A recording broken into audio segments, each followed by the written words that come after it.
السلام عليكم ورحمة الله وبركاته.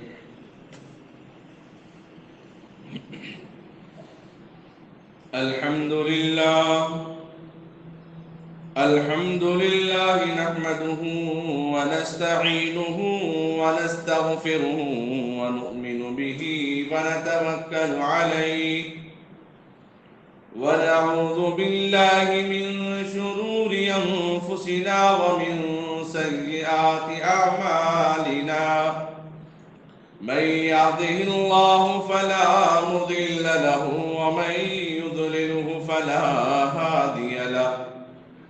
ونشهد أن لا إله إلا الله وحده لا شريك له. ونشهد أن سيدنا وحبيبنا ونبينا وسندنا ومولانا محمدا عبده ورسوله. اللهم صل على محمد في أول كلامنا. اللهم صل على محمد في أوسط كلامنا. اللهم صل على محمد في آخر كلامنا. اللهم صل على محمد وعلى آله وأصحابه أجمعين إلى يوم الدين. أما بعد فأعوذ بالله من الشيطان الرجيم. بسم الله الرحمن الرحيم. يا أيها الناس كلوا مما في الأرض حلالا طيبا ولا تتبعوا خطوات الشيطان إنه لكم عدو مبين. وقال الله تبارك وتعالى في القرآن المجيد: ولا تقربوا الزنا إنه كان فاحشة وساء سبيلا. أما بعد فقد قال النبي صلى الله عليه وسلم: الحياء شعبة من الإيمان. صدق الله مولانا العظيم وصدق رسوله النبي الكريم. نحن على ذلك من الشاهدين لمن الشاكرين والحمد لله رب العالمين.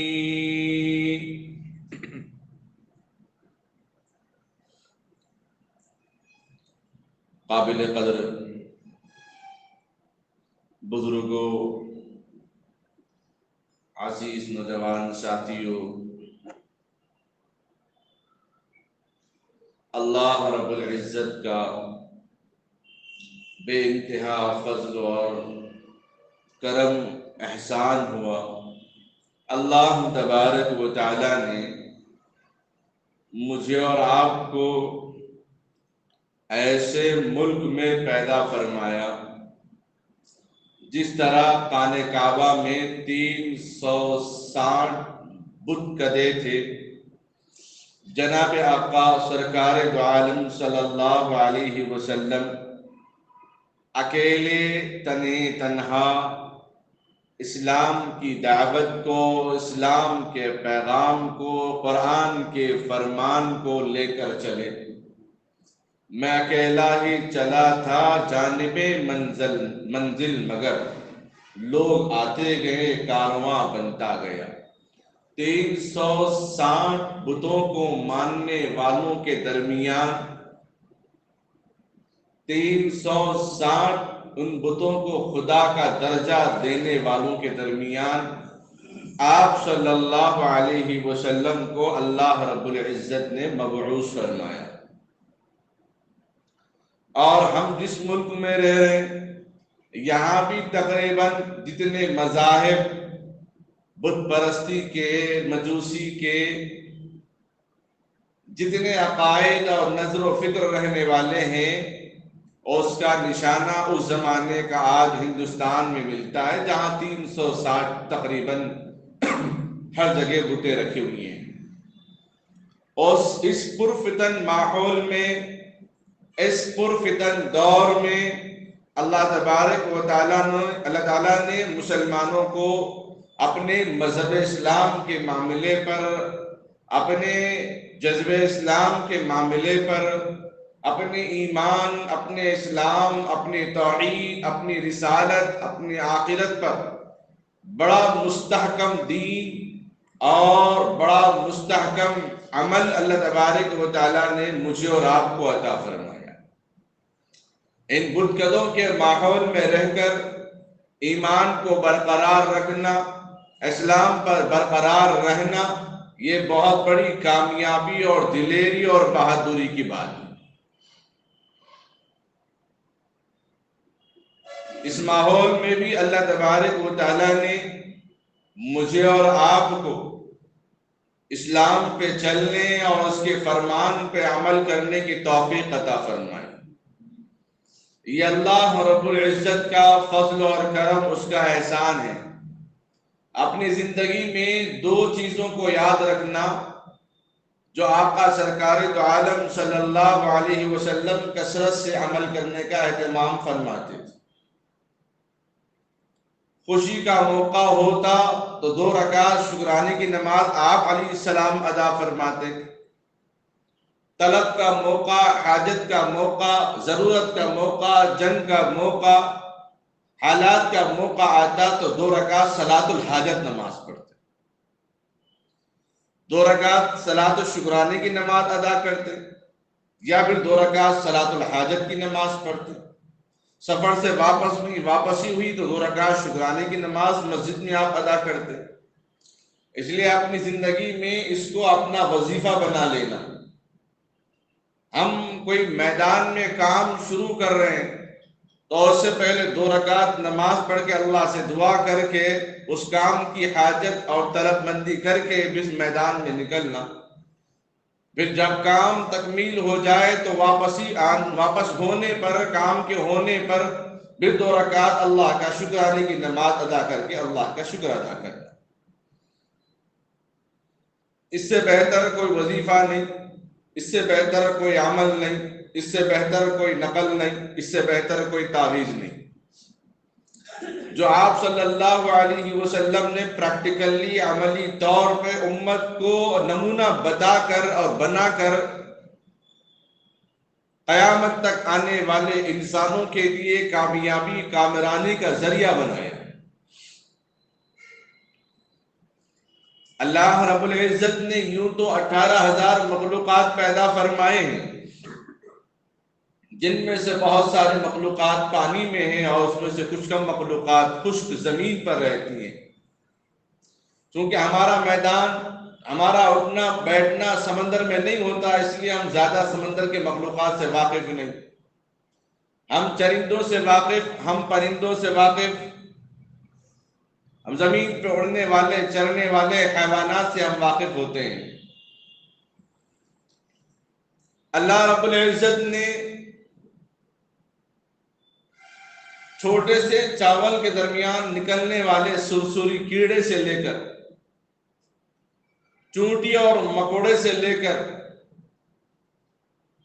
چوپائے جانور، گھوڑے اور اونٹ، ہاتھی اور زرافی اور زیبرا تک، جس کی جتنی بڑی بڑی اونچی گردنیں ہیں، ان ساری مخلوقات میں اللہ تبارک و تعالیٰ نے وہ ذہانت نہیں دی جو ذہانت اللہ نے انسان کو عطا فرمایا، وہ درجہ نہیں دیا جو درجہ اللہ نے انسان کو عطا فرمایا، وہ مقام نہیں دیا جو مقام اللہ نے انسان کو عطا فرمایا،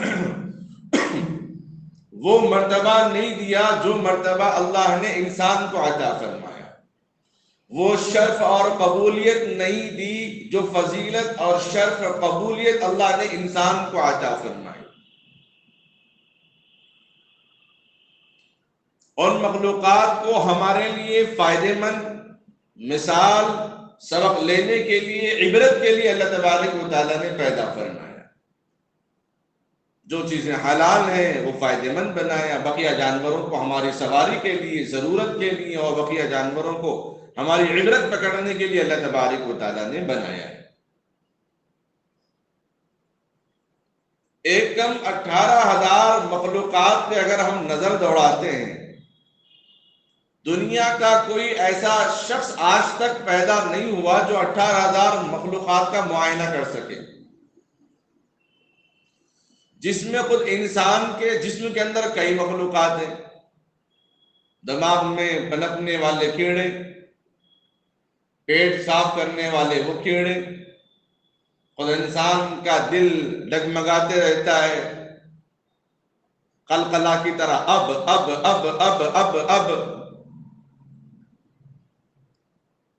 تو ان مخلوقات جو اللہ تبارک و تعالیٰ نے ہمیں جو دکھائی دے رہی ہیں، ان مخلوقات سے یہ پیغام عطا فرمایا، یہ پیغام دیا، دیکھو یہ مخلوق ہیں، یہ بھی تم بھی میری مخلوق ہو۔ نظریے کے اعتبار سے، ظاہری اعتبار سے اللہ نے بتا دیا، لیکن وہ مخلوق اور ایک تم انسان، دونوں کے درمیان زمین و آسمان کا فرق ہے۔ چھوٹی سے لے کر بڑی مخلوقات ہم نے پیدا کی ہیں انسان کے علاوہ۔ جس طرح انسان اپنے اونچے اونچے مکانات، اونچے اونچے عمارات، پختہ گھر بناتا ہے، جانوروں کے اندر وہ صلاحیت نہیں اللہ نے دی ہے۔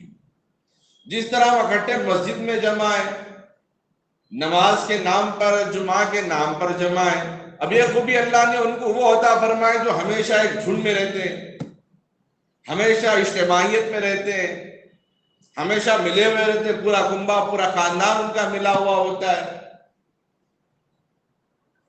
اس کے باوجود اللہ تبارک و تعالیٰ نے ان کے اندر لباس نہیں رکھا۔ کیا کوئی ایسی مخلوق ہے جو درزی کا کام کرتے بیٹھے؟ کیا کوئی ایسی مخلوق ہے جس طرح ہم بات کر رہے ہیں، ہماری زبان بولی بولے؟ آپ بولیں گے طوطا ہے نا، میں آپ سے پوچھوں گا آپ کو بٹن سینا آتا ہے نہ؟ آ جاتا ہے، تو آپ ٹیلر ہیں، مطلب بٹن سینے سے تھوڑی ٹیلر ہو جاتا ہے۔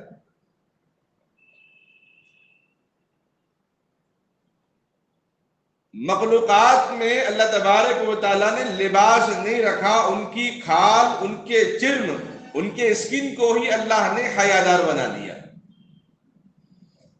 سردی میں، موسم برسات میں، بارش میں، صرف پیدا ہونے کے بعد سے لے کر وہ مرتے دم تک وہی کھال اس کی۔ اور ہمارے حضرت انسان کے پیدا ہونے کے بعد نانا کی طرف سے کپڑے الگ، دادا کی طرف سے کپڑے الگ، چچا کی طرف سے الگ، تایا کی طرف سے الگ، خالو کی طرف سے الگ، پھوپا پھوپھی کی طرف سے الگ۔ گھر میں اگر بھائی جان ہیں کمانے والے تو ان کی طرف سے الگ، بہنوئی ہیں تو ان کی طرف سے کپڑے الگ، پڑوسی ہیں تو ان کی طرف سے الگ، آنے والے عقیقے کی دعوت میں شریک ہونے والوں کی طرف سے کپڑے الگ۔ اور ہر دور میں، ہر زمانے میں موسم کے حساب سے کپڑے دستیاب ہوتے ہیں۔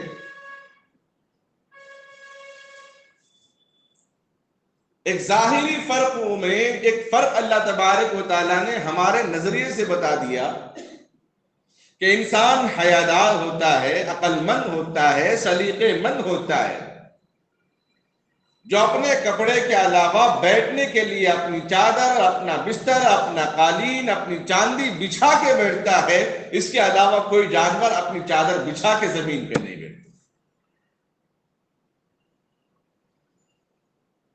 جب کھانے کی باری آئے تو دسترخوان کا سلیقہ ہمارے سامنے ہوتا ہے، جانوروں کے لیے کوئی دسترخوان نہیں ہوتا۔ اور اللہ کے نبی علیہ السلام نے فرمایا الحیاء شعبۃ من الایمان، حیا ایمان کے حصے میں سے، حیا ایمان کی چادر ہے۔ عزت نفس، جسم کی حفاظت، یہ ایمان کا حصہ ہے۔ ایک درخت لیکن ٹہنیاں بہت ساری ہیں، ڈالیاں بہت ساری ہیں، اسی طرح ایمان کا ایک ہی راستہ، لیکن اس کی شاخیں بہت ساری ہیں۔ آپ اپنے میدان میں دین کا کام کر رہے ہیں، ہم اپنے میدان میں دین کا کام کر رہے ہیں۔ آپ اپنی تنخواہ میں سے کچھ حصہ اپنی غریب بہن، غریب پڑوسیوں کو دے رہے ہیں، ہم اپنے علم سے لوگوں کو استفادہ کروا رہے ہیں۔ آپ کے پاس مال ہے تو مال کے ذریعے سے لوگوں کی مدد کر رہے ہیں۔ ہمارے پاس علم ہے تو اپنے علم کو تقسیم اور عام کر کے ہم ان کی مدد کر رہے ہیں۔ آپ کے پاس جو کیپیسٹی ہے، جو طاقت ہے، جو استطاعت ہے، اس کے مطابق آپ قوم کی خدمت کر رہے ہیں، اور ہمارے پاس جو ہنر اور جو استطاعت ہے، ہم اپنے حساب سے قوم کی خدمت کر رہے ہیں۔ خدمت دین میں تو ہر انسان لگا ہوا ہے۔ آپ یہ نہیں کہہ سکتے کہ فلاں بندہ کچھ کام کا نہیں ہے۔ آپ کو کیا معلوم، اس کے دل میں آ گیا، چلتے چلتے راستے میں پتھر پڑا ہوا، اس نے پتھر اٹھا کر بازو رکھ دیا، اس نے دین کا کام کیا۔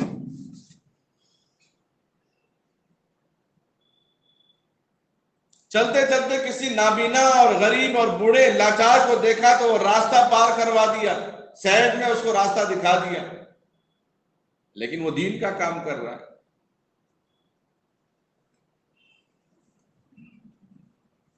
اللہ رب العزت نے انسان کو باحیا بنایا، با کردار بنایا۔ حضرت آدم، حضرت حوا علیہ السلام کو جب جنت سے اتارا گیا تو خالی نہیں اترے، لباس کے ساتھ آئے، حیا کے ساتھ آئے، اپنے انجیر کے درخت کے پتوں کو لباس کی شکل دے کر اپنے خاص مخصوص اعضاء کو ڈھانک کر چھپا کر اس دنیا میں آئے۔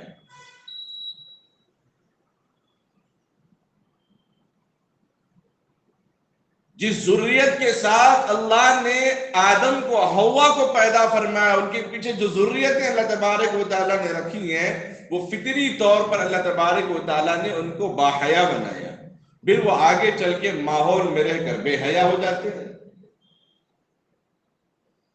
امیر بنایا اللہ نے، اس کے باوجود بھی پھٹے جنس کے درمیان میں چٹپٹے مار کے، جو تندوری چکن پہ چٹپٹے دکھائی دیتے تھے، آج اس کے جنس پہ دکھائی دے رہے ہیں، اور اس کے خاندان اور خاندان کو دیکھا گیا تو وہ تو مالدار ہے، لیکن پھٹے پھٹے پرانے جنس کی طرح کپڑے پہن کے نکلتا ہے، اور دنیا نے یہ بتا دیا یہ فیشن ہے، وہ اس لباس کو اپنا رہا ہے۔ نہ لفظ انسان برا ہے، لیکن اس کے اعمال، اس کا ماحول بہت خراب ہے۔ تو آدم علیہ السلام جو ہم حضرت انسان کے سب سے پہلے باپ، جو جنت سے اترے تو اپنے جسم کو ڈھانک کر جنت سے اس دنیا میں تشریف لائے۔ حضرت حوا بھی اپنے جسم کو ڈھانک کر جنت سے دنیا میں تشریف لائیں۔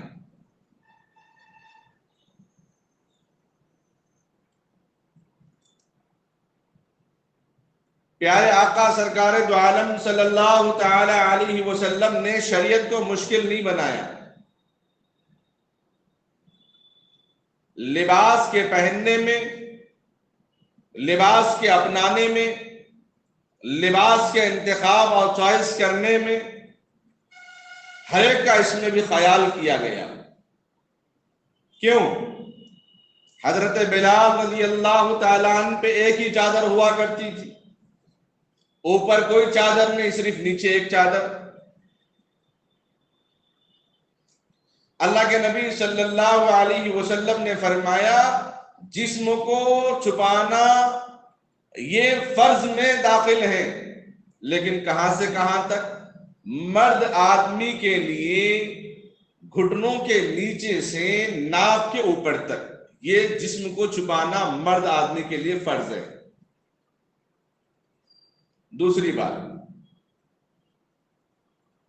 ناک کے اوپر سے لے کر سر تک یا گردن تک کا حصہ کھلا رکھنا مرد آدمی کے لیے اختیار ہے۔ اللہ نے اگر اس کو استطاعت دی ہے تو پورا مکمل لباس پہنے، جس کے پاس مال اور سرمایہ ہی نہ ہو تو کم سے کم وہ ایک چادر پر اکتفا کر لے، جو صحابہ کیا کرتے تھے۔ میاں بیوی کے درمیان ایک ہی چادر تھی، جب میاں کمانے کے لیے باہر نکلتے تو وہ چادر پہن کے باہر نکلتے اور ان کی اہلیہ محترمہ اپنے گھر میں گڑھا خبرنما گڑھا کھود کے بیٹھ جاتی، دوسرا چادر دونوں کے درمیان نہیں تھا، وہ کچھ کھانے پینے کا سامان تیار کر کے لے آتے تو پھر وہ اپنے گڑھے میں بیٹھ جاتے، تو یہ خاتون ان کی زوجہ محترمہ چادر کو اوڑھ کر وہ اپنے کام کاج کرتی۔ نماز فجر کے بعد ایک صحابی روزانہ وقت اول سے سلام پھیرتے نکل کے چلے جاتے تھے، کیونکہ صحابہ مجلس میں بیٹھتے تھے نماز فجر کے بعد نبی علیہ السلام کی بارگاہ نبوت میں۔ صحابہ کو یہ بات مناسب نہیں لگ رہی کہ نماز پڑھتے سلام پڑھتے یہ بندہ بار بار نکل جا رہا ہے، کیا قصہ ہے؟ بہت بے چینی ہو رہی۔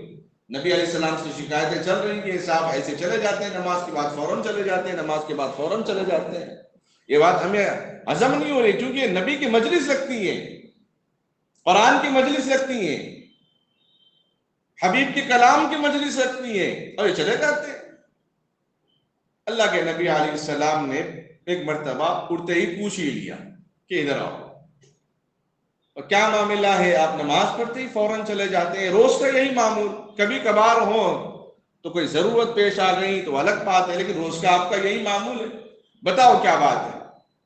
وہ صحابی کہنے لگے یا رسول اللہ خدا کی قسم آپ کے علاوہ دوسرا اگر سوال کرتا تو میں جواب کبھی نہ دیتا میرے مرتے دم تک، لیکن سوال محمد رسول اللہ کا ہے اور جواب نہ دوں تو میں اپنے آپ کو گنہگار سمجھتا ہوں۔ فرمایا یا رسول اللہ میری بیوی اپنے گھر میں میرا انتظار کر رہی ہے، میرے اور اس کے درمیان ایک ہی چادر ہے، جب میں واپس جاؤں چادر اس کو دو تو اس کی نماز ہوگی، اگر وقت نکل جائے گا تو اس کی نماز قضا ہو جائے گی۔ روز کا یہی معمول میرا اس لیے ہے جب بھی میں باہر جاتا ہوں وہ گڑھے میں بیٹھ جاتی ہے اپنے چار دیواری کے اندر، جب میں اندر جاتا ہوں تو پھر وہ میرے چادر کو پہن کر نماز وغیرہ دوسرے وغیرہ کام کاج کر لیتی جب تک میں گڑھے میں بیٹھ جاتا ہوں۔ بس یہ سننا تھا، صحابہ پر سکتہ طاری ہو، صحابہ رونے لگے دھاڑے مار مار کے، ہمارے درمیان ایسے بھی لوگ ہیں جو ہمیں احساس تک نہیں چل رہا ہے۔ فوراً کچھ صحابہ اٹھے، کچھ کھجوریں، کچھ مال، کچھ آٹا، کچھ کپڑے وغیرہ لے کر آئے، ڈھیر سارا مال جمع ہوا، فوراً خوشی خوشی وہ صحابی گھر لے کر بیگم سے خوشی خوشی اظہار کرنے لگے۔ بیگم نے کہا کیا ہمارے راز کو، جو راز تمہارے اور میرے خدا کے درمیان تھا، تم نے چوتھے لوگوں کے درمیان میں راز کو فاش کر دیا؟ فرمایا مجبوری تھی، سرکار دو جہاں نے سوال فرمایا تو میں نے صاف بات واضح کر دی سب کے سامنے۔ وہ ایک چیخ ماری، اس کو گوارا نہیں ہوا اس موقع پر، اور غشی کھا کر نیچے گر گئی۔ جن کے پاس صحیح اوڑھنے کے کپڑے بھی نہیں تھے، حیا کی اتنی زیادہ فکر تھی، الحمدللہ ہمارے پاس تو ایک سے کپڑے موجود ہیں، پھر بھی ہم چاہتے ہیں کہ بدن کا کوئی حصہ نظر آئے، یا تو بھی صبح فجر کے بعد جو HMC والے جو جھاڑنے والے ان کی ضرورت نہیں ہے تو ہم ایسے کپڑے پہن کے نکلیں گے۔ انسان کے جسم کو چھپانا مرد آدمی کے لیے ٹخنوں سے ناف تک ہے، مگر اس کے اوپر کا حصہ چھپانا اس کے اختیار میں ہے۔ حضرت غالباً حضرت انس رضی اللہ تعالیٰ تالاب میں پانی نہا رہے تھے، کسی نے ان کے جسم کو دیکھ کر کہا واہ کیا جسم ہے، کیا باڈی ہے، بس ان کو بخار آ گیا۔ العین حق، نظر بد حق ہے۔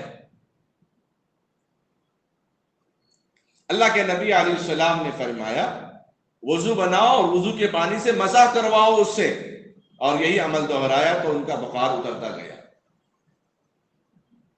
امام اعظم ابو حنیفہ رحمۃ اللہ علیہ، ان کی والدہ محترمہ نہیں تھی جن کے مسلک پہ ایشیا کے تقریباً سارے ممالک کے لوگ ان کے مسلک پہ عمل کرتے ہیں، جو سارے ائمہ میں بڑے امام تھے، تابعین تھے، صحابہ کو جنہوں نے دیکھا۔ ان کے بارے میں کتابوں میں لکھا ہے وہ ان کی تربیت پرورش ان کے مامی کے پاس ہوئی، مامی نہلاتی تھی، کھلاتی تھی، یہ جب یہ بالغ ہوئی ہیں تو پھر کبھی مامی کا چہرہ نہیں دیکھا اور نہ مامی کے سامنے اپنے آپ کو آپ نے پیش کیا۔ یہ اس صدی کی باتیں ہیں جو صحابہ کا دور تھا.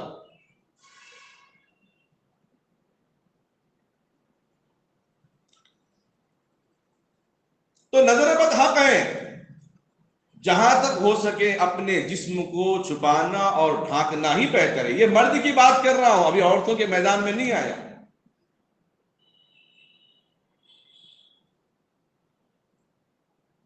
اللہ کے نبی صلی اللہ علیہ وسلم اپنے حجرے میں تشریف فرمائے، حضرت ابو بکر آئے. اللہ کے نبی علیہ السلام اما جان عائشہ صدیقہ رضی اللہ تعالی عنہا کے زان مبارک پر سر رکھ کر لیٹے ہوئے تھے. ابھی پردے کی آیتیں نازل نہیں ہوئی. سلام کیا ابو بکر نے، اللہ کے نبی نے فرمایا آؤ اندر ابو بکر. جواب دیا، سلام کا جواب دیا اور فرمایا آؤ اندر. اندر آئے، بیٹھ گئے. کچھ دیر بعد عمر فاروق آئے، سلام کیا، آپ نے جواب دیا، فرمایا آؤ عمر اندر آ جاؤ. اندر آپ اسی طرح لیٹے رہے کہ پنڈلی کا حصہ آپ کا دکھائی دے رہا تھا. گھٹنے کے جو نیچے کا حصہ ہے، ٹخنوں اور گھٹنے کے درمیان کا جو حصہ گوشت بھرا ہوتا ہے اس کو پنڈلی کہتے ہیں. وہ اسی طرح آپ لیٹے رہے.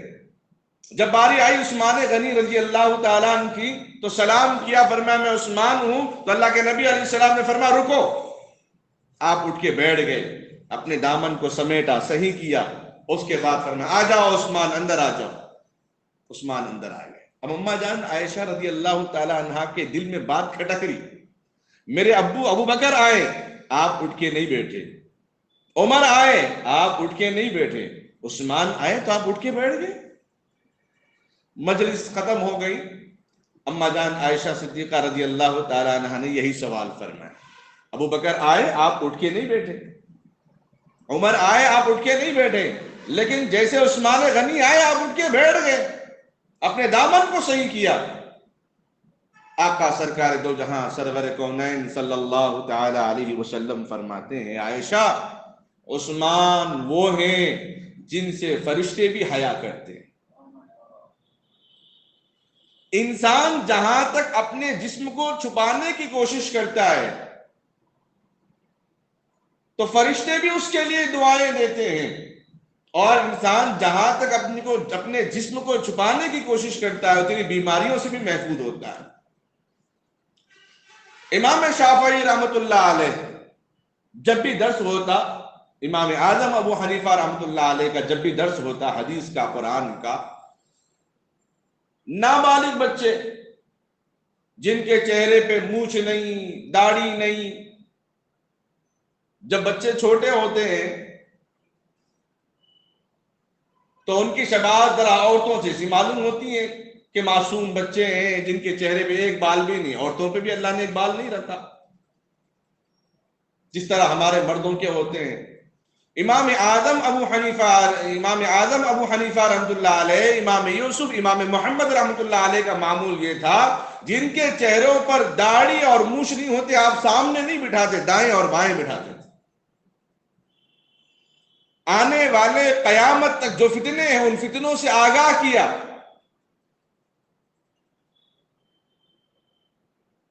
وَلَا تَقْرَبُوا الزِّنَا إِنَّهُ كَانَ فَاحِشَةً. زنا کے جو اسباب ہیں، لباس کے اعتبار سے، جسم کے اعتبار سے، حیا کے اعتبار سے، چادر کے اعتبار سے، ہولیے کے اعتبار سے، ان چیزوں سے بچنے کا قرآن نے حکم دیا جس پر نبی علیہ السلام نے بھی عمل کیا، صحابہ نے بھی عمل کیا، تابعین، تبع تابعین اور ائمہ نے بھی عمل کیا ہے. تو حضرت انس رضی اللہ تعالیٰ نے فوراً ان سے وضو کروایا، ان کے پانی سے اپنے چہرے پر اور ہاتھ پر پھیر لیا تو فوراً ان کا بخار ختم ہوا. ایک نوجوان صحابی کا واقعہ جن کے چہرے پہ داڑھی بھی آ چکی تھی. اللہ کے نبی فرماتے اگر وہ ماشاءاللہ کہتے تو اس کو بخار نہ چڑھتا، ماشاءاللہ کہتے تو اس کو بخار نہ آتا.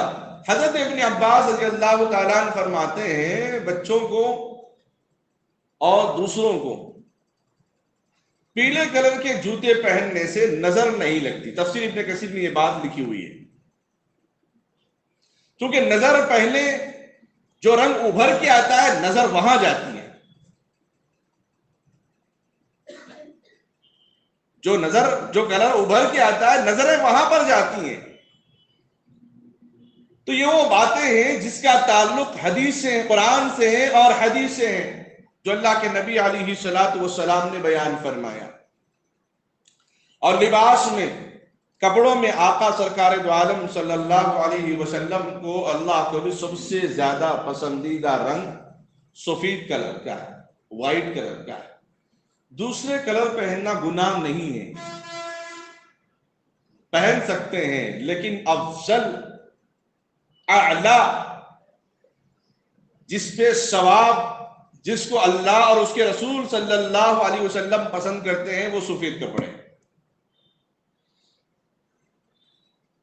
ہمارے ایک پروفیسر تھے ابن غوری صاحب، ابھی بھی ہیں الحمدللہ، اللہ ان کو صحت دے. وہ پورا لباس ہی وائٹ پہنتے ہیں، چشمہ بھی وائٹ، جوتے بھی وائٹ، اور اپنا بستر بھی پورا کا پورا سفید رکھتے. فرماتے ہیں یہ حبیب کی سنت ہے. جس کو اللہ اور اس کے رسول پسند کر لے، اس سے بہتر لباس کس کا ہو سکتا ہے؟ ایک صاحب میرے پاس ایک بچے کو لے آئے، بولے مولانا بچہ بہت ستا ہے، ذرا ایک گھنٹہ کیا باہر نکل جاتا ہے، کپڑے خراب کر کے آتا ہے. انہوں نے کہا اس کو سفید کپڑے پہنا کے بھیجو اور تاکید کرو اس پہ دھبا نہیں لگنا،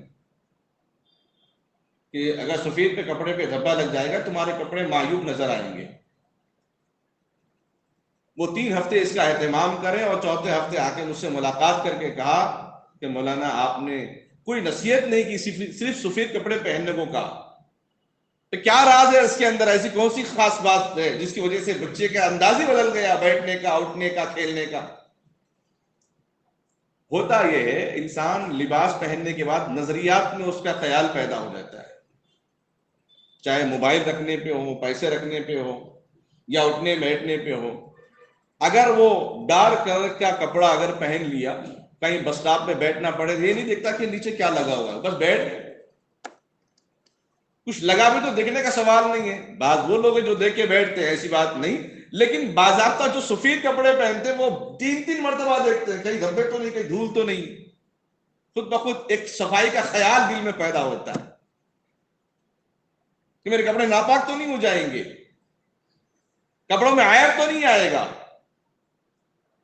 اور جس کی وجہ سے اللہ تبارک و تعالیٰ نورانیت پیدا فرما دیتے ہیں. کبھی کبھی اپنے گھر میں بیٹھ کے اپنے آئینے کے سامنے کپڑے بدل کے دیکھنا کہ میں اس کپڑوں میں زیادہ خوبصورت ہوں یا اس کپڑے میں زیادہ خوبصورت.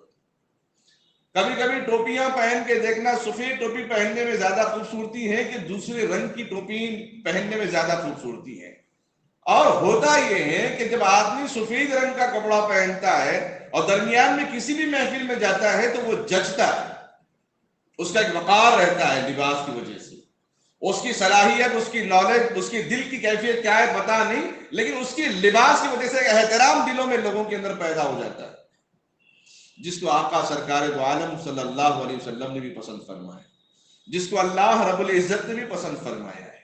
اس لیے ہمارے دانشمند حضرات، نوجوان حضرات بھی جمعہ کے دن خاص کر ایسا مخصوص لباس پہننے کا اہتمام کرتے ہیں کہ بھئی جمعہ ہے تو وہ سفید کپڑے پہن لیں گے.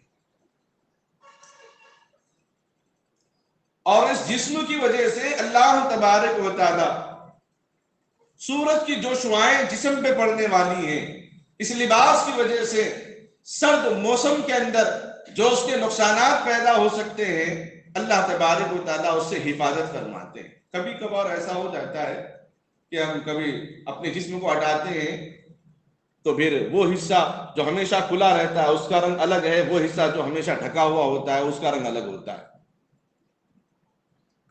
صاف شفاف تو وہی ہے جو ڈھکا ہوا ہو.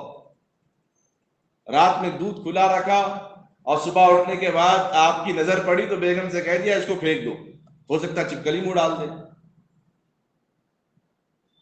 ہو سکتا ہے بلی منہ ڈال دے، کیوں شک میں پڑ جائے، اس کو استعمال نہ کرو. بس یہی حال ہمارے لباس کا ہے. مکمل لباس کا کوئی نام میں نہیں لوں گا، ڈھیلا ڈھالا لباس ہونا چاہیے. اگر کپڑے ٹائٹ پہنتے ہیں تو سائنسی اور طبی اعتبار سے انسان کا جسم کمزور پڑ جاتا ہے. آپ بولیں گے کیسے؟ اب رمضان کا مہینہ آ رہا، درمیان میں کوئی دعوت آئے تو بتاؤں گا عملی طور پہ. اب مسجدوں میں نماز کے بعد مغرب کی نماز کے بعد افطار کے موقع پہ اور نماز کے بعد جو دسترخوان بچھایا جاتا ہے، کرسیوں تو نہیں سجائی جاتی ولیمے کی طرح. جو اور لوگ بیٹھے مسجد کے ذمہ دار حضرات، آپ کو بھی وہیں بیٹھنا ہے. اب جب جو بیٹھتے ہیں، جن پین کے بیٹھنے والے، ان کو بیٹھنا اب نہیں آتا. جن کو بیٹھنا نہیں آتا ان کو طہارت کرنا کیسے آتا ہے؟ ہاں، اگر بیماری ہے، گھٹنوں میں درد ہے، تکلیف ہے، تو کھڑے ہو کر پیشاب کرنے میں حرج نہیں ہے، ان کو اجازت ہے. جو ہٹے کٹے جوان ہیں، اللہ نے جوانی دی، طاقت دی، سجدہ کرنے کی طاقت ہے ان کے اندر، بیٹھنے کی طاقت ہے، سنت کے مطابق بیٹھ کے کھانے کی طاقت ہے. مسجد میں آنے کے بعد سجدہ کرتے اکھڑو بیٹھنا پڑ رہا، بہت دیر تحیات اگر ہو گئے تو پیروں میں، گھٹنوں میں درد پیدا ہو رہا. یہ بات میں نے اس سے پہلے بھی بتائی ہے. آدمی مستقل بیٹھا رہتا ہے، حرکت نہیں کرتا، تو کوئی رگ کی نس دبنے کی وجہ سے پیر کے اندر سن پن آ جاتا ہے، جس کو ہماری زبان میں کہتے ہیں چونٹیاں بھر گئی، چونٹیاں بھر گئی. تو آدمی جب ٹائٹ لباس پہنتا ہے، اور رات میں اکثر لوگوں کے ساتھ 99% لوگوں کے ساتھ یہ معاملہ ہو کے رہتا ہے کہ رات میں صرف گردن ہل رہی ہے، جسم نہیں ہل رہا، کو ایسا دکھ رہا کوئی بیٹھا ہوا گلا دبا رہا ہمارا. بہت سارے لوگ آتے ہیں، یہ شکایتیں کرتے ہیں. تو پہلے میں ان کو ان کے عملی طور پہ سمجھاتا ہوں پہلے، اس کے بعد پھر میں اپنا عمل بتاتا ہوں، کیونکہ یہی چیز بتانا ضروری ہے کہ سامنے والے کو سمجھ میں آئے. کالی پرچی لکھ کے دے دیے، تعویذ دے دیا اور یہ پڑھو بول دیے، تو یہ کوئی بات نہیں ہوئی. ہوتا یہ ہے کہ ہم جب سوتے ہیں تو ہمارا ہاتھ جب یہ جیب کی طرف یا دل کی طرف پڑ جاتا ہے، یا کوئی وزن پڑ جاتا ہے، جس کی وجہ سے قلب کے اندر بھی سن پن آ جاتا ہے، جس کو بولتے ہیں چونٹیاں بھر گئی. تو قلب چونکہ مشین ہے، یہ مرکز ہے خون سپلائی کرنے کا، اور یہاں جب کمزوری ہوتی ہے تو پورے جسم کے اندر کمزور پن آ جاتا ہے. تو جب یہاں ہاتھ پڑ جاتا ہے تو پھر ہر جگہ خون کی روانگی کمزور ہو جاتی ہے، جس کی وجہ سے ایسا محسوس ہوتا ہے کہ کوئی ہمارے اوپر بیٹھا. حالانکہ حقیقت میں کوئی بیٹھا ہوا نہیں ہے، دل کے اوپر کچھ وزن پڑ گیا، یا رگ کی وہ خاص نس دب گئی جہاں سے خون ساری جگہ پر سپلائی ہوتا ہے. اب ہم ٹائٹ جینس پہن لیے، ٹائٹ کپڑے پہن لیے، تو جس کی وجہ سے گزشتہ مہینے میں نے بتایا ہمارے پاس ایک پڑھنے والا مکتب میں انٹر کا طالب علم ہے، اس کو خارج کی بیماری ہو گئی. نے پوچھا کیوں، کیسے ہوئی؟ ٹائٹ جینس پہننے کی وجہ سے. سائنسی اعتبار سے، طبی اعتبار سے بھی ٹائٹ کپڑے پہننا، بیٹھے وقت گھٹنوں میں تکلیف ہونا، ایک دم ٹائٹ دکھائی دینا، ایسا لباس انسان کے جسم کے لیے بھی صحت مند نہیں ہے.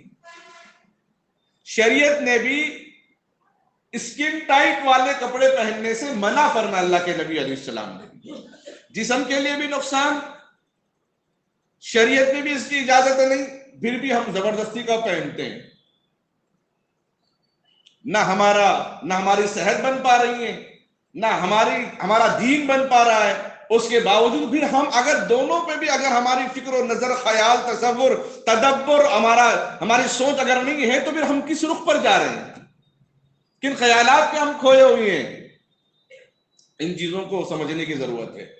میں کسی لباس کی نشاندہی نہیں کرتا، آپ خود جانتے ہیں کون سا لباس افضل ہے، کون سا لباس بہتر ہے.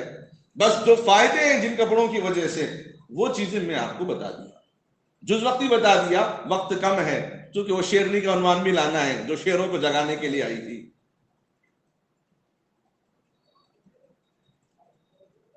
اللہ رب العزت نے ہر دور میں، ہر زمانے میں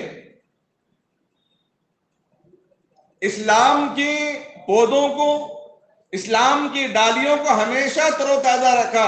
جو عام طور پہ محرم کے مہینے میں کہتا ہوں، اسلام وہ پودا ہے جو کاٹو تو ہرا ہی نکلتا ہے.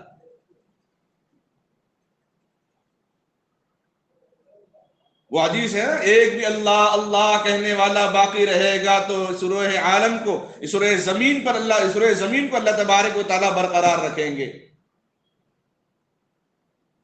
آپ نے اچھی طریقے سے دیکھا ہوگا، وہ ویڈیو بھی وائرل ہوئی ہیں. کچھ کالج کے بچے تھے جو تنگ نظری کے رہنے والے خاندان یا ان کے ماں باپ کے اولاد تھے، اور کچھ بہت سارے باہر کے بچے بھی تھے، اور جن کو بلا کر باضابطہ وہ علامت شال دی گئی ہیں اور پگڑیاں ان کو دی گئی ہیں.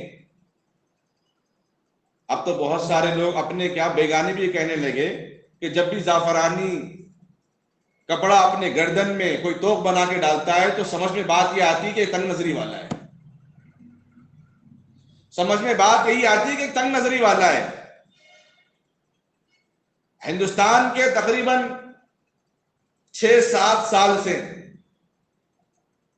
ہمارے علماء نے بہت سوچ سمجھ کر جو فیصلہ کیا، الحمدللہ، جس کی وجہ سے امن برقرار ہے،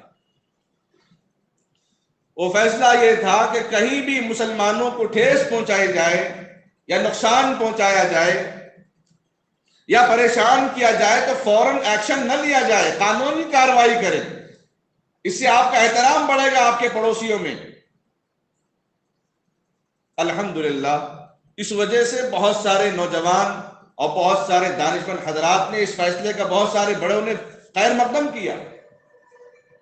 اس فیصلے کی وجہ سے فسادات بہت کم ہوں گے کہ ہم اپنی قانونی لڑائی لڑیں گے۔ اللہ رب العزت نے ہماری ماؤں کو جو پردہ رکھا ہے وہ پیر کے ٹخنوں سے لے کے سر کے بال تک، جس پردے کی سیاہی کی علامت، جس پردے کی سیاہی کی نشانی خانہ کعبہ پر چڑھے ہوئے چادر غلاف پر ہوتی ہے۔ پردہ پہننے والی مائیں اور بہنیں وہی احترام کے قابل ہیں جو احترام خانہ کعبہ کے اوپر پڑا ہوا پردے کا احترام ہوتا ہے۔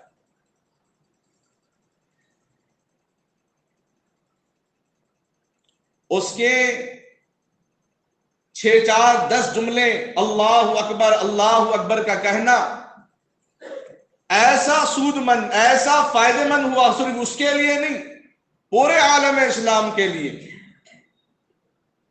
خصوصاً عرب ممالکوں میں خاص موقعوں پر، جیسے برج خلیفہ ہے، دیگر عمارتیں، اس کے اوپر ایک اسکرین چلاتے ہیں اور اس کے ذریعے سے ان کی مبارکبادی، ان کا پیغام پہنچاتے ہیں۔ اور مسکان خان کی بھی وہاں پہ ایک تصویر برقعے سے اتری ہوئی اتار کے وہاں پہ بھی عورتوں کو گرمایا گیا، جگایا گیا اپنے ایمان پہ کہ تم کتنے احترام والی ہو۔ کانپور ڈسٹرکٹ میں جمعیت العلماء نے اعلان کیا مسکان خان کے نام سے یہاں پر ہم کالج بنائیں گے لڑکیوں کا۔ ان کا منشا، ان کا ارادہ یہ تھا کہ کرناٹک میں وہاں پر فسادات کروا کر یو پی کے الیکشن کو ہم کمزور کر دیں گے مسلمانوں کو، لیکن ہوا یہ اسلام وہ پودا ہے جو کاٹو تو ہرا ہی نکلے گا۔ یہ سیاسی ڈوریاں بڑی خطرناک ہوتی ہیں، ہم نہیں سمجھ سکتے اس کو، لیکن جب ماحول میں بیٹھتے ہیں تو بات سمجھ میں آتی ہے۔ نہ جانے آج کتنے نوجوان بچیوں کے اندر وہ جذبہ، وہ ذوق، وہ شوق پیدا ہو گیا، بیدار ہو گیا جو صحابہ کے درمیان ہوا کرتا تھا، جو مجمع کے درمیان برملا علی الاعلان حضرت ابوبکر صدیق رضی اللہ تعالیٰ اللہ اکبر کا نعرہ لگاتے تھے۔ حضرت بلال رضی اللہ تعالیٰ چاروں طرف سے دشمن جوتیوں سے مار رہا ہے، پیروں سے مار رہا ہے، گردن پہ روند رہا ہے، تب بھی آپ کے زبان سے احد احد کا لفظ نکل رہا ہے۔ پوری دنیا نے سلام پیش کیا اس نوجوان لڑکی کے لیے، مسکان خان کے لیے۔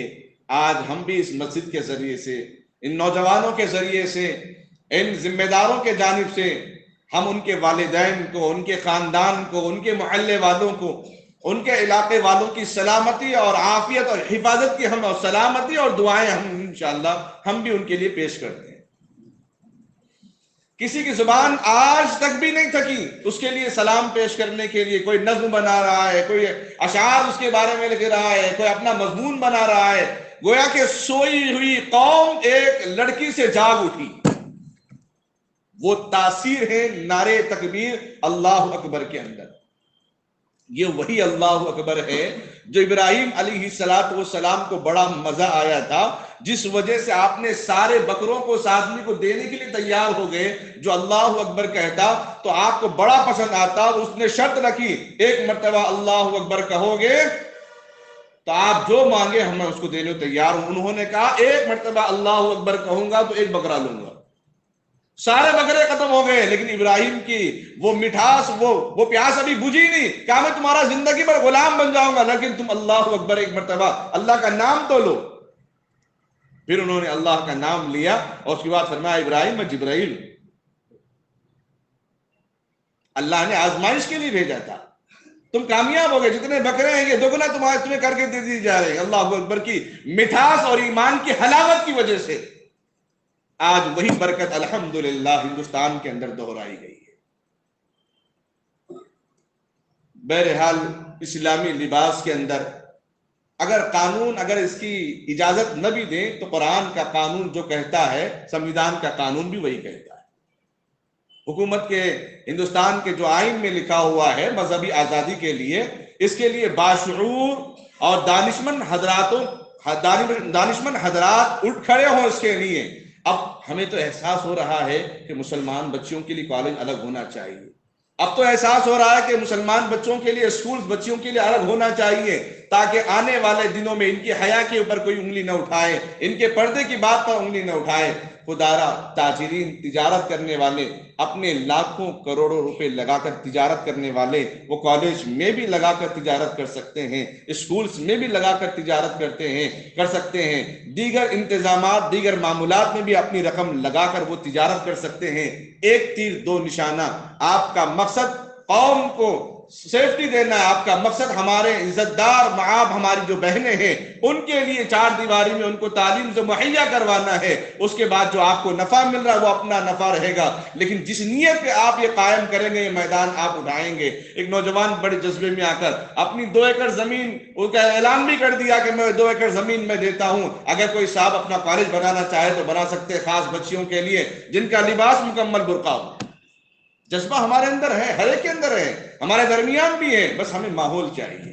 آپ ماحول سے جڑے رہیں گے تو وہ جذبہ انشاءاللہ ہمیشہ ہمیں ملتا رہے گا۔ وقت کی تنگدامنی ہے، یہیں پر میں اپنی بات ختم کرتا ہوں۔ اللہ سے دعا کیجئے، الہی رونق اسلام کا سامہ پیدا کر، الہی رونق اسلام کا سامہ پیدا کر، دلوں میں مومنوں کے الفت ایمان پیدا کر۔ آمین وآخر دعوانا ان الحمدللہ رب العالمین۔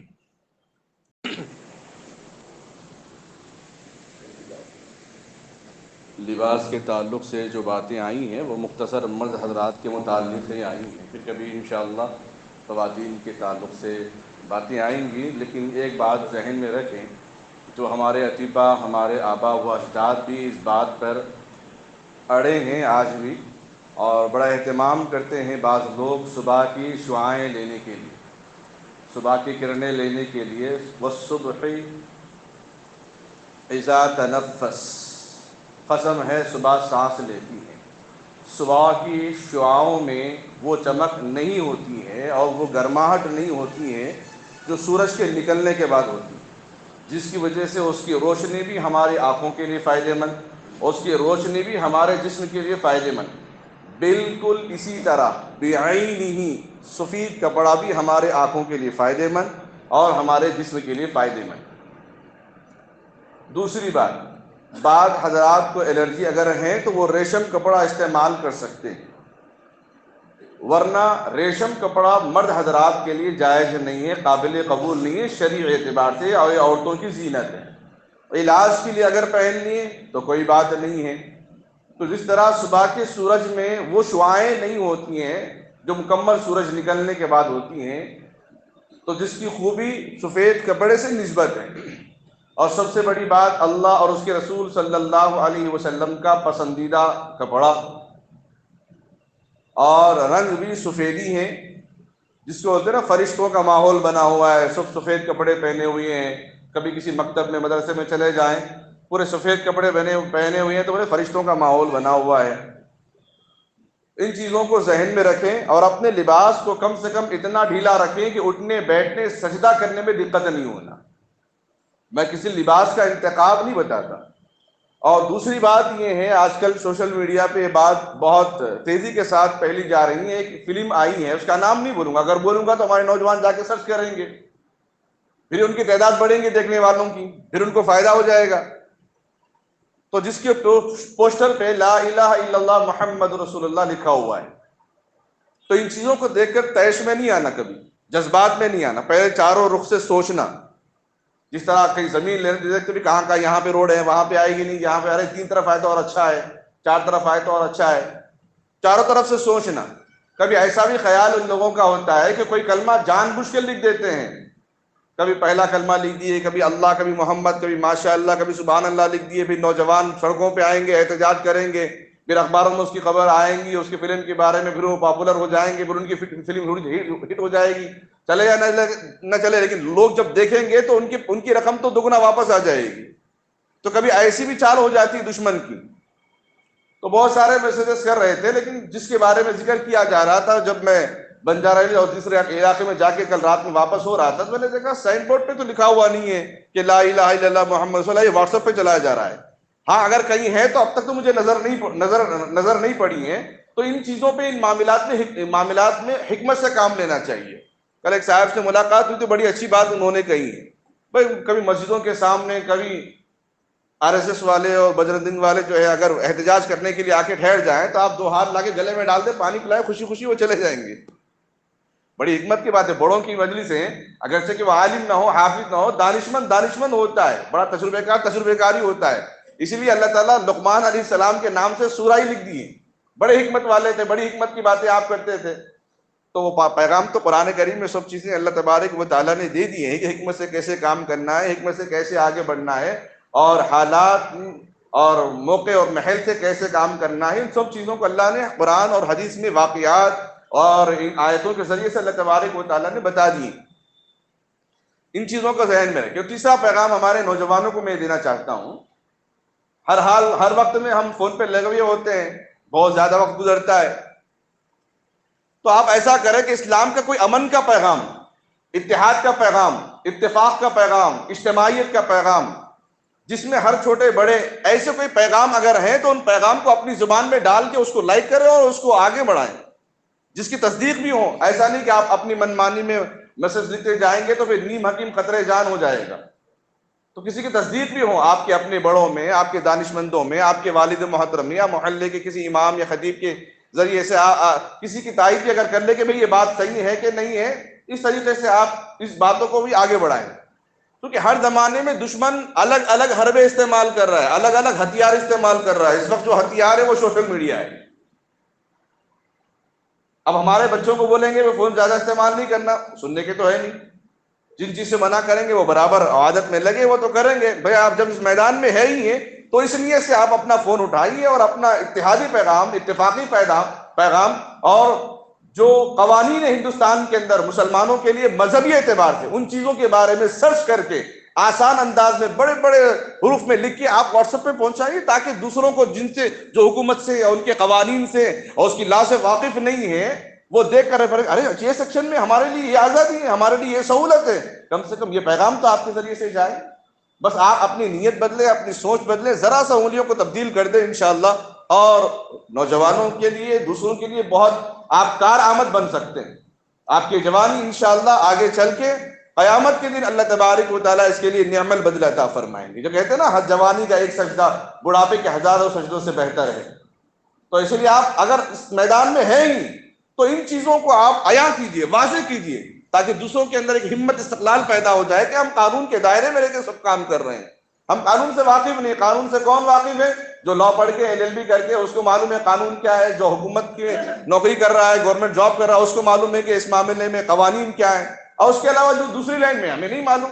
اب کوئی آ بھی گیا تو کہے کہ بھائی میں آفیسر ہوں، میں آپ سے ملاقات کر رہا ہوں، وہ سہم جائیں گے کیا معاملہ ہے، پیسوں کا معاملہ یا گھر کا معاملہ، گاڑی کا معاملہ ہے، ٹرافک کا معاملہ، خود بخود ہم پریشان ہو جاتے ہیں۔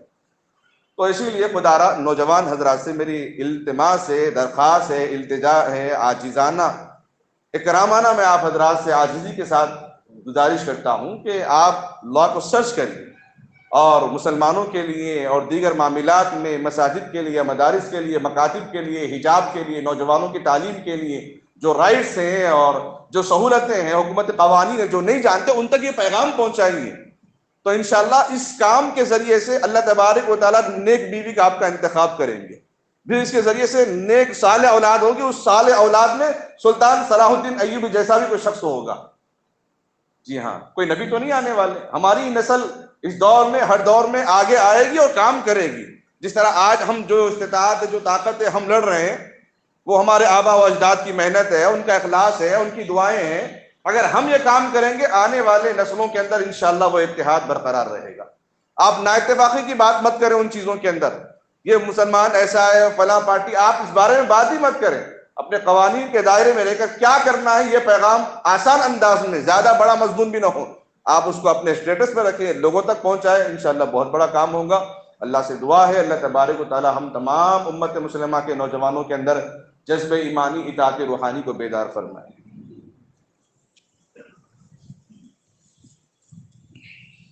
درود شریف پڑھیں.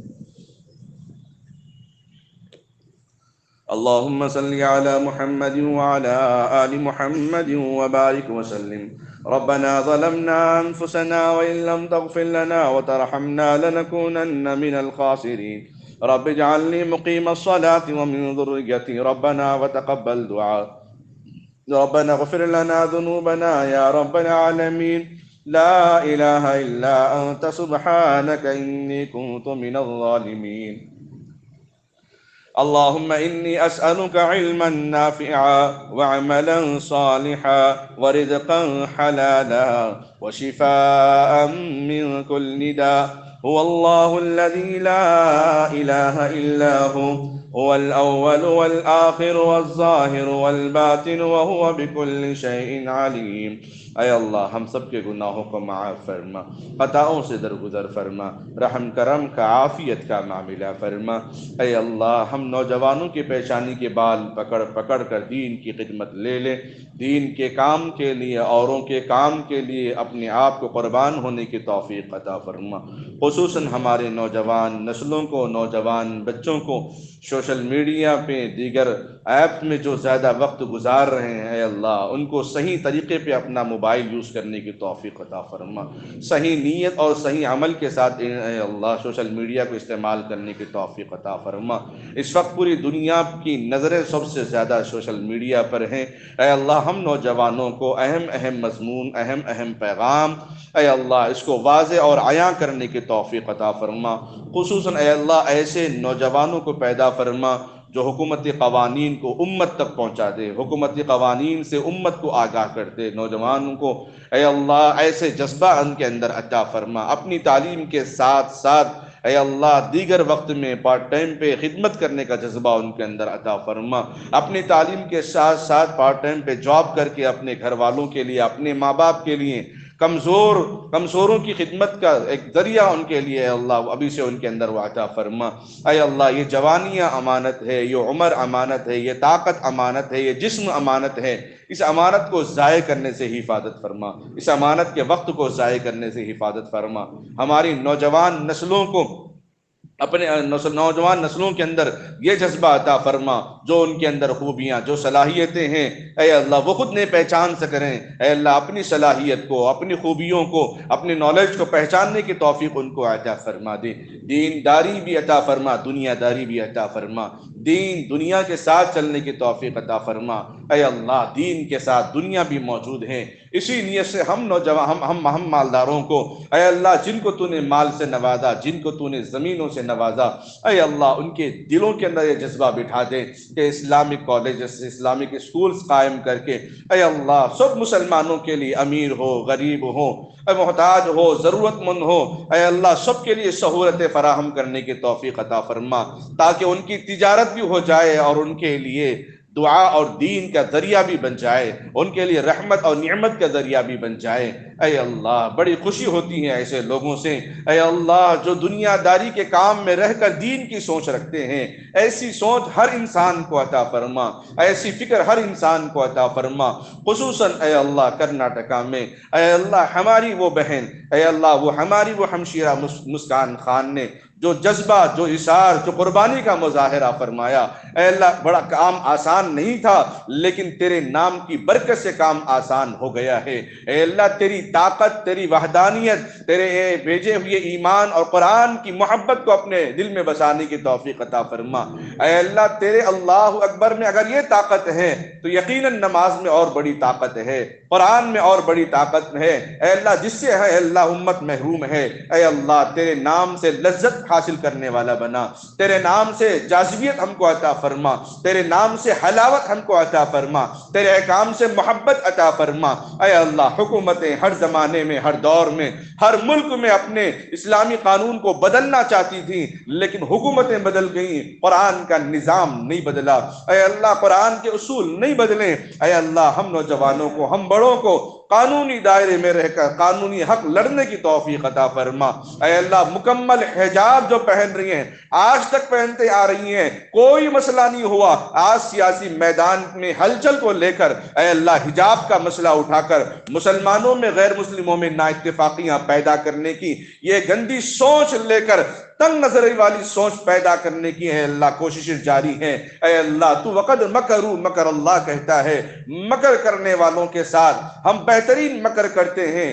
یقیناً اے اللہ کچھ اے اللہ نوجوانوں نے لوگوں کی اور دیگر تنظیموں کے بہکاوے میں آ کر ایک مسلمان بچی کو پیچھا کرنا چاہا، لیکن تیری رحمت کے فرشتے وہاں موجود تھے، تیری وحدانیت اس کے دل میں موجود تھی، تیری صداقت اس کے دل میں موجود تھی، تیرے طرف سے اخلاص اس کے دل میں موجود تھا اے اللہ۔ لیکن اسی بچی کے ایک زبان سے کلمے سے پوری دنیا کے مسلمانوں کے اندر ایک جذبہ ایمانی اطاعت روحانی کو بیدار فرمایا ہے۔ اے اللہ ہمیشہ ان مسلمانوں کو اپنے علم اپنے عمل سے بیدار رہنے کی توفیق عطا فرما، بیماروں کو شفا عطا فرما، پریشان حال لوگوں کی پریشانی کو دور فرما، خصوصاً اے اللہ مسلم ممالکوں کی حفاظت فرما، مسلم علاقوں کی حفاظت فرما، اے اللہ جو مسلم ہمارے قائدین ہیں ان کی حفاظت فرما، جو امت کی مسلمانوں کی اے اللہ بیگانوں کی سیکولر ذہن رکھنے والی ہیں ان تنظیموں کی حفاظت فرما، ان تنظیموں کو اے اللہ بڑی کامیابی بڑی خوبیاں عطا فرما، تاکہ اعتدال اور اتحاد کے ساتھ کام کو آگے بڑھا سکیں۔ اے اللہ نا اتفاقیوں کو ختم فرما، اختلافات کو ختم فرما، بھائی بہنوں میں محبت پیدا فرما، الفت و عافیت پیدا فرما، اے اللہ ہر گھر کے اندر دین کے داعیوں کو پیدا فرما۔ اے اللہ ادارے کی جانب سے جو مسجد کا انتخاب کیا جا رہا ہے، اے اللہ ان حاضرین کی مجلس سے ان کی زبانوں کی آمین کی برکت سے اس کے اندر خیر خوبی عطا فرما، آسانی کا معاملہ عطا فرما۔ یقیناً یہ بیٹیاں اور یہ اللہ کا گھر، یہ مسجدیں اے اللہ تیری ہی جگہ ہیں، اے اللہ یہ تیری ذاتی ملکیت ہیں، اسی لیے تو نے کہہ دیا نبی علیہ السلام سے گھر میں بیٹی پیدا ہونا رحمت کی علامت ہے اور مسجد بھی ہونا رحمت کی علامت ہے۔ اے اللہ ان چیزوں کو سمجھنے اس پر عمل کرنے کی توفیق عطا فرما۔ اے اللہ جو بے روزگار ہیں انہیں بہترین روزگاری عطا فرما، پڑھنے پڑھانے والوں کو قبول عطا فرما، مرحومین کی مغفرت فرما، بیماروں کو شفا عطا فرما، جتنے حضرات نام دیے ہیں نام بنام ان سب کو صحت کاملہ عاجلہ مستمرہ دائمہ صادقہ نصیب فرما۔ اے اللہ مرحومین کی مغفرت فرما، جتنے نام آئے ہیں نام بنام ان سب مرحومین کی مغفرت فرما، ان سب کے درجات کو بلند فرما۔ حاضرین مجلس میں جتنے حضرات بیٹھے ہیں ہر ایک کے دل میں کوئی نہ کوئی تمنا ہے، ہر ایک کے دل میں کوئی نہ کوئی ارادے ہیں، امیدیں ہیں، ارمان ہیں، خواہشات ہیں، اے اللہ ان سب کے جذبات کو، ان سب کے ارمان کو اے اللہ قبول منظور فرما لے۔ اے اللہ ان کے آنے اور بیٹھنے کو قبول فرما لے، ہماری نمازوں میں بیانوں میں دعاؤں میں جو کچھ کہا گیا اس پر عمل کرنے کی توفیق عطا فرما۔ اے اللہ امت مسلمہ کی حفاظت فرما۔ اے اللہ اس چھوٹی موٹی دعا کو اپنے فضل و کرم سے آقا انعامدار تاجدار مدینہ امام الانبیاء محمد رسول اللہ صلی اللہ علیہ وسلم کے صدق و فعل قبول و منظور فرما۔ وصلی اللہ تعالی علی خیر خلقہ محمد وعلی آلہ واصحابہ وازواجہ واہل بیتہ اجمعین برحمتک یا ارحم الراحمین والحمد للہ رب العالمین۔